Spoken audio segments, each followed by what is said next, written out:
السلام عليكم ورحمة الله وبركاته. وعيد سلامي ولالهيك شرفت الويل باجوكتين سوى دوادا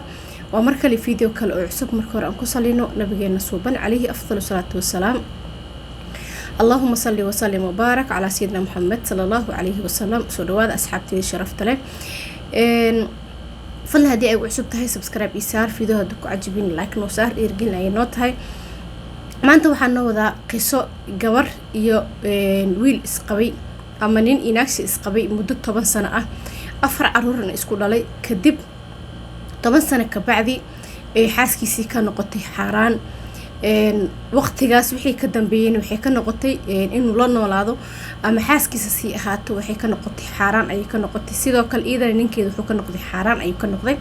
sababta keentay iyo sidii ku noqotayna qisada ayaan ku ogaanaynaa. soo dhawaada asxaabtay sharafta leh.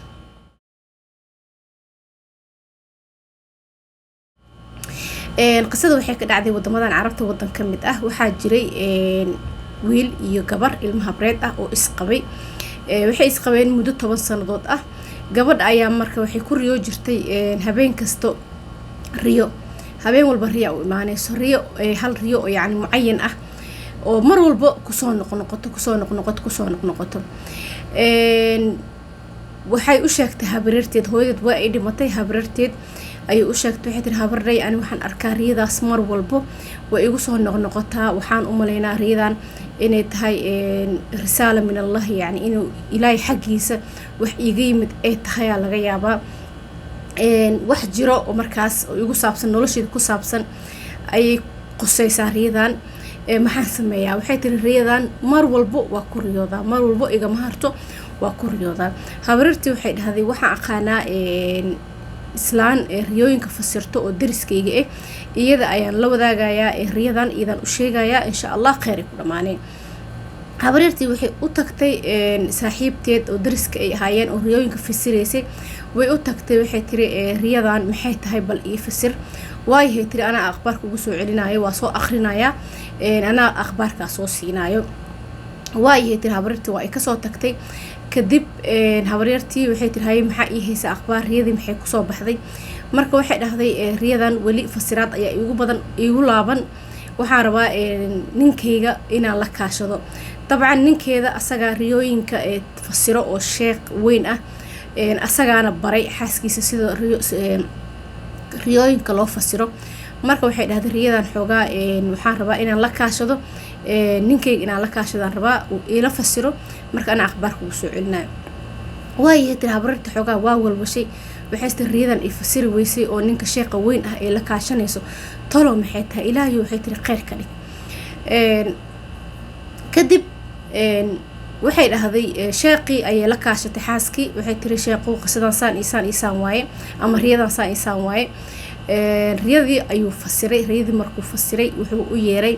habareertii iyo gabadhii ay habareertu ahayd iyo wiilkii ay habareertu ahayd. wiilkan iyo gabadhan isqabo habareerta waxaa dhalay 2 gabdhood oo iyada la dhashay ayaa kala dhalay wiilkan iyo gabartan. markuu ilmo habreed isguursaday waaye. islaantan waa habareertood saddexaad. wiilkan habareer u tahay gabadhan habareer u tahay bas islaanta waa argagaxday. tolo waxay istiri maxay tahay riyadan saan muxuu ahay weyn oo anigana ii wacay waa naxday. waxay istiri tolo maxay noqon doontaa, maxaa lagugu wacay, maxaa ninka inaagta loo wacay. almuhiim waxay u tageen sheekhi ayay u tageen. sheekhi markay u tageen wuxuu dhahay soo dhawaa riyadan wuxuu yiri waa fasiray laakiin wuxuu yiri xaaskan iyo ninkan isqabo maxay isku yihiin. waxay tiri waa ilmo habreed. wuxuu weydiiyay oo kaleento wuxuu dhahay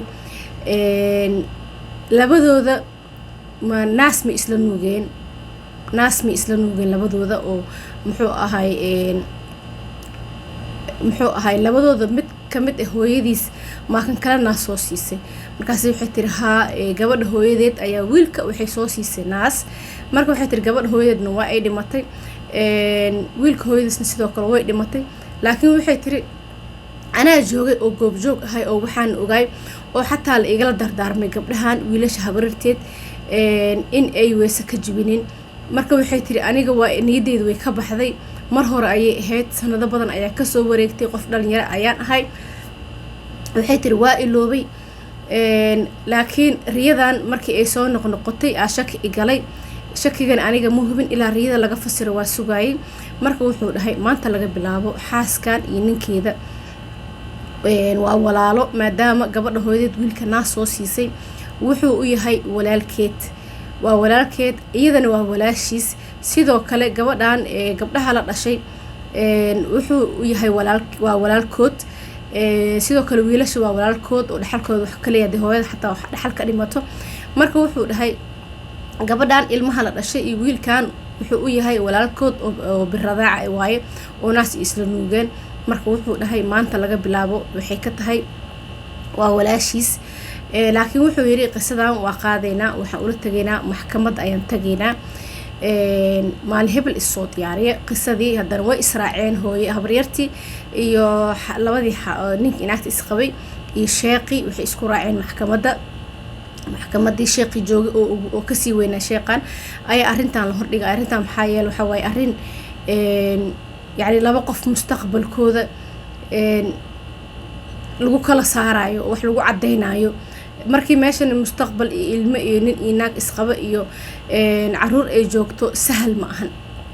labadan qofne laba qof oo isla dhaqmaay oo isku wanaagsanay oo ilmo lahaay oo ilmo korsanay inay si fudud ay muxuu ahay mid walba dariiqiisa ku maro wax sahal ma aha marka waxa la rabaa in quraanka ilaahay muxuu ahay quraanka ilaahay muxuu ku sheegay diinta waxa ay ka qabto labada qof markay naas isla soo nuugaan waxa la rabaa in la fahamsiyo labadooda si mid walba ay uga dhaadhacdo u ogaadaan maanta laga bilaabo in ay walaalayihiin ay isla jiifa karin طبعا قصدي waxaa la tagay maxkamadii ayaa la hordhigay waxaa loo sheegay riyada soo noqonaysay ee gabadhan hooyadeed wiilka inay naas soo siisay iyo muxuu ahay طبعا sheeqi riyadii loo geeyay asagana dhinaciisa ayuu ka soo baaritaan ku sameeyay markuu wuxuu dhahay labadiina waxaa tihiin laba qof oo walaalo ah maanta laga bilaabo weyse kale ma jibisiin ما isguursan kartiin wixii dhacayna qalad ay ku dhaceen طبعا ilmihiina xalaal ay idinyihiin laakiin maanta laga bilaabo ayaad xaaraan kala tihiin markii aad ogaateen in aad walaalo tihiin markaas wixii ka dambeeyay horta ay waa idin soo kala dhaafay gabadha markii ay ogaatay kow oo islaanta risaalooyinka fasiraysa ama riyooyinka fasiraysay risaalayaan dhihine riyooyinka fasiraysay markii ninkeeda la kaashatay oo ninkeeda uu sheegay in oo yiri labadooda naas ay isla nuugeen walaalo ayeen yihiin riyadan saas ay sheegaysaa gabadha horta istaagay ka dhacday isbitaal ayaa la geeyay dhowr maalin ay isbitaalka soo jiiftay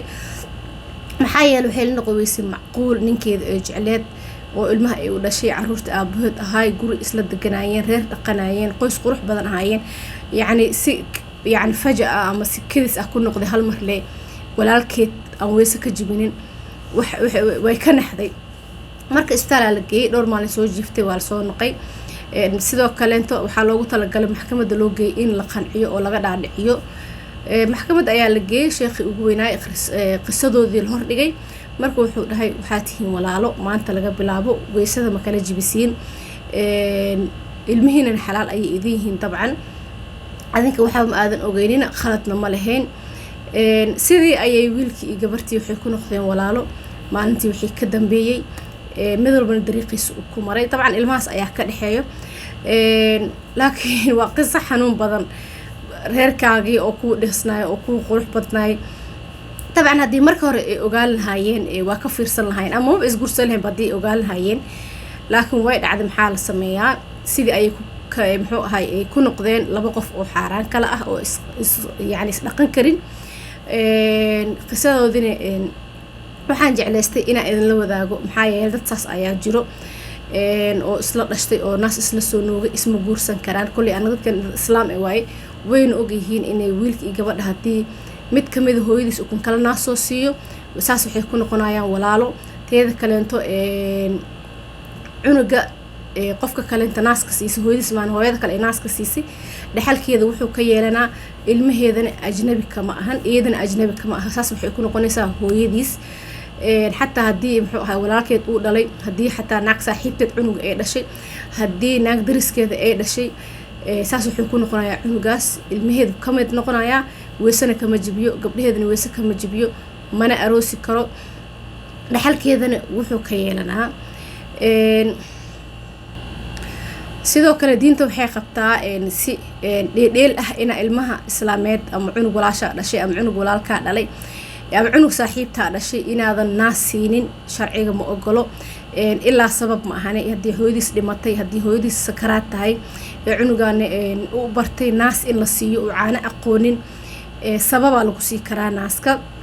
dad waxaa jiro muxuu ahay ku sasabayo oo kas ilmaha u siinaya naas xaraan way saas ina la yeelo ma la ogolo sharciga ma ogolo cunug hooyadiis caafimaad qabto oo taagan tahay naas ina siisid oo ilmahaaga uga dhigtid walaalo sharciga ma qabo maxaa yeelay dhaxalkaaga xataa marka dhimatid wuxuu ka yeelanayaa almuhim muxuu ahay qisadaas ay kugu talagalay walaalahayga sharafta leh ilmo islaameedna naas la isku siinin hadhoodii waxa way sharciga ma ogolo ilmahaagina wuxuu la noqonayaa walaalo laakiin cunug hooyadiis hadii jiran tahay ama sakaraad tahay ama sabab ama ay dhimatay waad sii kartaa waliba waqti kooban in la sii kara umaleynaa oo la iskama sii kara naaska marka walaalahayga sharafta leh qisadaas ayaa idinla wadaagay sidoo kale marka aad arkaysiin riyooyin kugu soo noqnoqdo waxaa jirta sabab waa inaad muxuu ahay riyadaas aad la wadaagtaa dadka riyooyinka fasiro waxaa laga yaabaa risaalo min ilaahay xagiis kaaga tim in ay tahay inay jira ku hayso muxuu ahay dhib ku haayo in oo muxuu ahay wax adig ku haayo sabab u noqon kartaa marka haddii aad aragtid riyo mar walba aad ku riyootid kugu soo noqnoqoto waxaa jiro oo xayataada ku saabsan marka walaalahayga sharafta leh qisas ay idin la wadaagayay fal haddii aad cusub tahay subscribe iyo saar fiidiyoda ku cajibin like noo saar dhiirgelin ayay noo tahay waxaan kaga tagayaa intaa fiidiyooga mid la mid ku kulmayno saliga nabigeena suuban calayhi afdalu salaatu wasalaam allahuma salli wasallim mubaarak calaa sayidina muxamed sala allahu calayhi wasalam mac salaam asxaabta sharafta leh